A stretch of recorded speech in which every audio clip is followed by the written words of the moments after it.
Good day, wherever you are, and welcome to this new episode of MVP Hot Seat. This is Ibrahim Ababou from Nuclear Business Platform. Today, we will travel to Ghana. We are excited to have Dr. Stephen Yamoah joining us. Dr. Yamoah is the Executive Director of Nuclear Power Ghana, NPG. Nuclear Power Ghana is a project company established to take up responsibility as owner-operator organization under the Ghana Nuclear Power Program. Dr. Yamoah is an extremely talented nuclear expert who has worked tirelessly toward the development of nuclear capabilities of Ghana since joining Ghana Atomic Energy Commission in 2008. Welcome, Dr. Yamoah. We are extremely pleased to have you on MVP Hot Seat and to exchange with you regarding the nuclear energy developments in Ghana. Thank you, Ibrahim, and thank you, Nuclear Business Platform, for hosting me today. It's a pleasure to connect once again. Thanks to you. Before we start, I would like to congratulate you on the establishment of Nuclear Power Ghana. It's indeed a positive move toward the development of nuclear energy in Ghana. So with this in mind, could you perhaps share on the NPG's mission, current activities, and the main mandate? Thank you very much once again. So yes, NPG was established to take the responsibility of owner-operator role in the nuclear power program. To establish NPG, the government reached out to three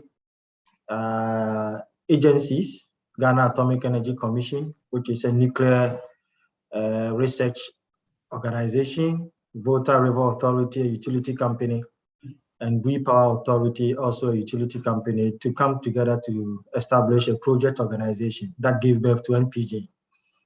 So our vision is to be a regional leader in the provision of affordable and reliable, sustainable, low-carbon emission energy, especially within the sub-region where we find ourselves. Our mandate as a nuclear project organization is to develop, construct, and eventually operate, maintain, and also decommission nuclear power plants for the purpose of providing baseload electricity to enhance our economic development and industrial aspirations. So currently, as a owner-operator organization, NPG is involved in the phase 2 activities. We have announced in this platform and other platforms that Ghana successfully completed phase 1, and currently the program is in phase 2. So as a project organization, our role and current activities are basically developing the owner-operator responsibility, following through the IAEA milestone approach in terms of siting activities, in terms of technology, in terms of management systems, HR development, great infrastructural issues, stakeholder and community engagement.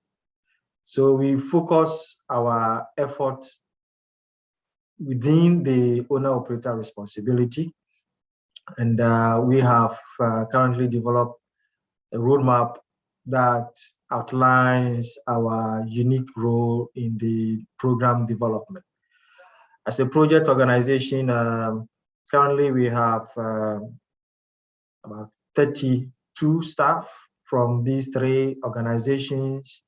But of course, we also rely on other agencies for specialized areas. You know, the nuclear activity cut across a whole lot of discipline. And so where the need arises, we have the opportunity to bring in other experts from other government agencies to support our activities. So to put it in a short way, I would say that NPG currently is focused on phase 2 nuclear program activities, following through the IAEA milestone approach. It's great to hear, and I wish you all the best for your quest. And building on what you just mentioned, can you guide us on the latest nuclear development regarding the nuclear power program in Ghana? Right. So probably I'll touch on two major areas. One is the issue of technology and the vendor.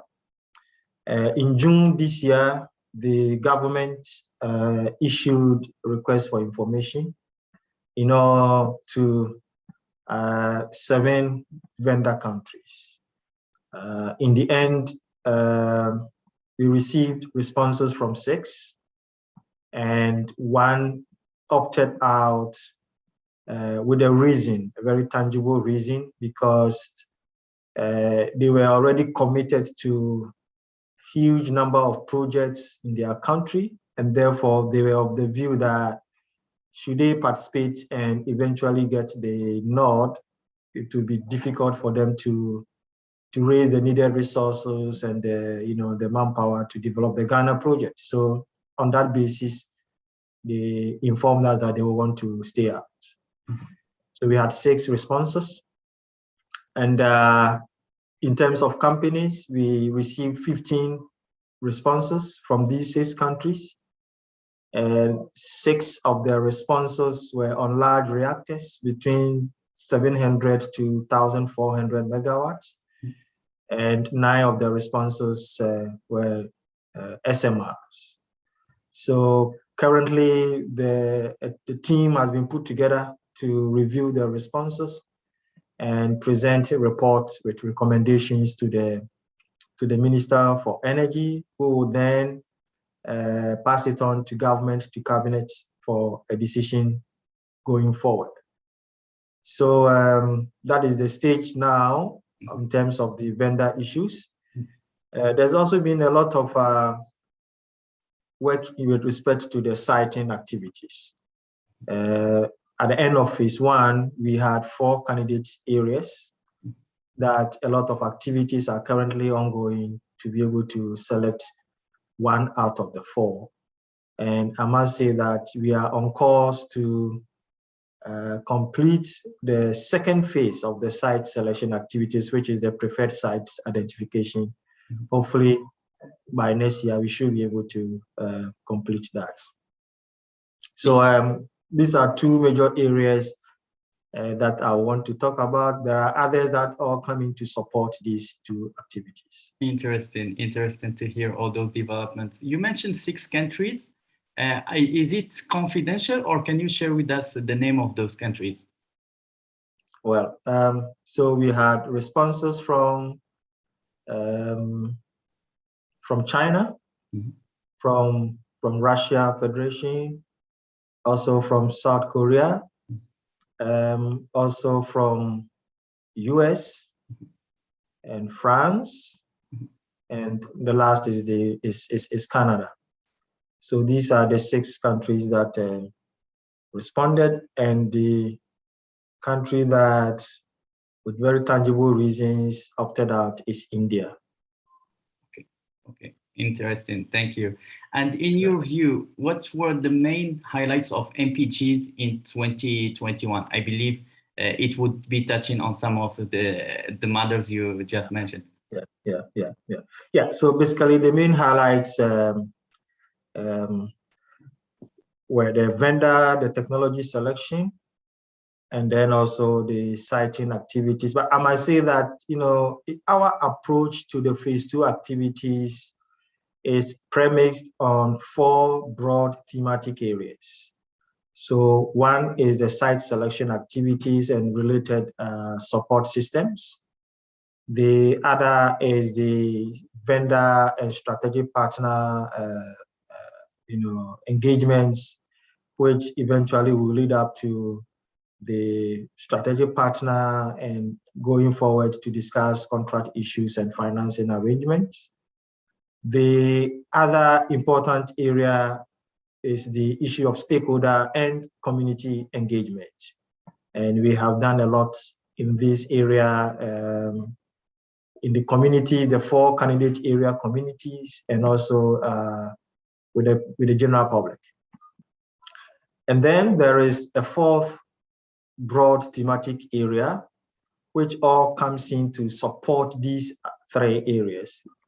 These are, we call them, preparations and planning policies and strategies that we have to put in place, some to be implemented immediately, and others to, make sure it is in place to be implemented in the future when the time gets there. So broadly, these are the four thematic areas that defines our activities for 2021.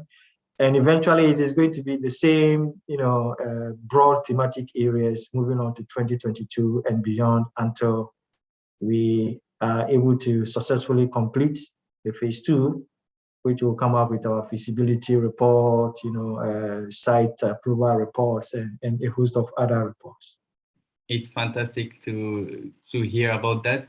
And indeed, public acceptance is another crucial matter that need to be taken care of. And it's fantastic also to learn that about the MOUs between Ghana Nuclear Power, Ghana News Agency, and Ghana Journalist Association. Engaging the media is indeed extremely important. Can you share the rationale behind working with the media in Ghana, and perhaps share more about this collaboration in its objectives and potential outcomes? Yes, the rationale is very simple. We're doing a lot, but without the active engagement and participation of the media, the information just stays within our corridors. And so we need the media to be able to propagate whatever we are doing. So we have to bring in the media to ensure that information go out to the general public.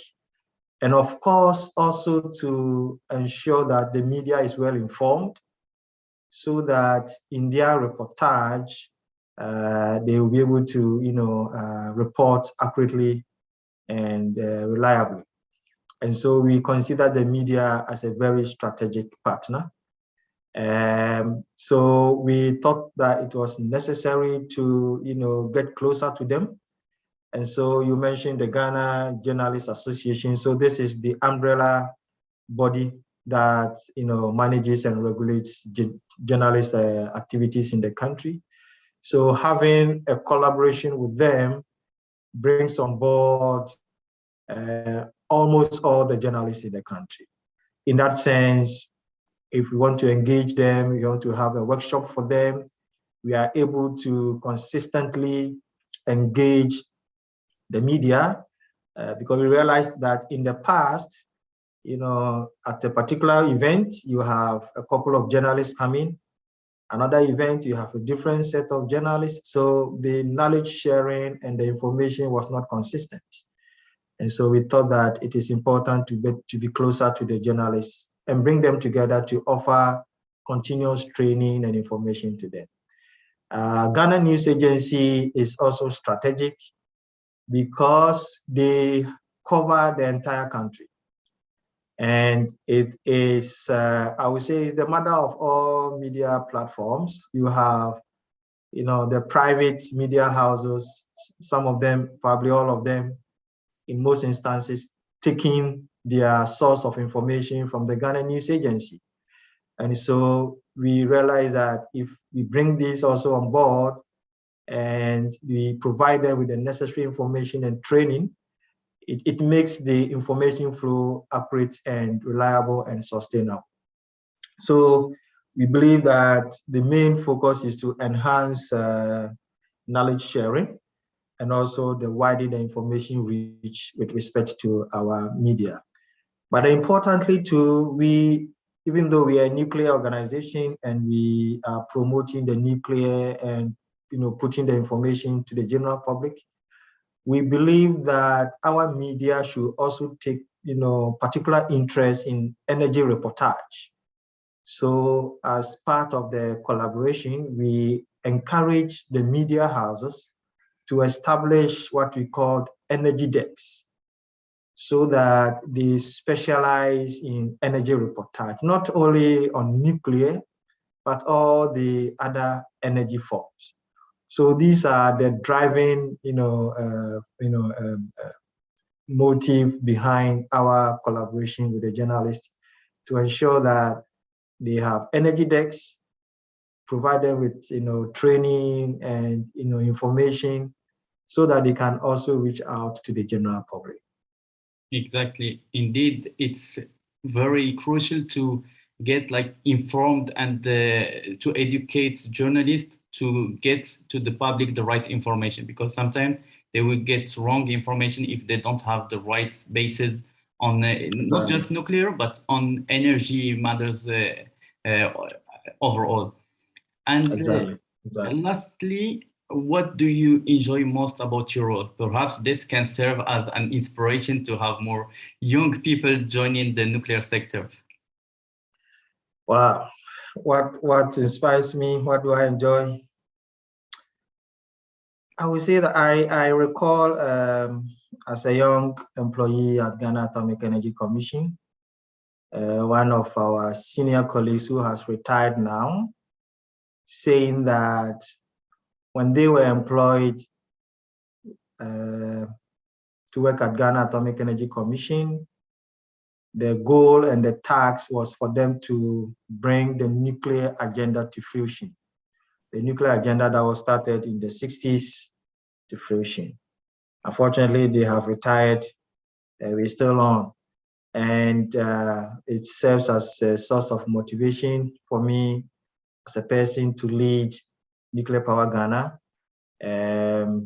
to work towards this goal.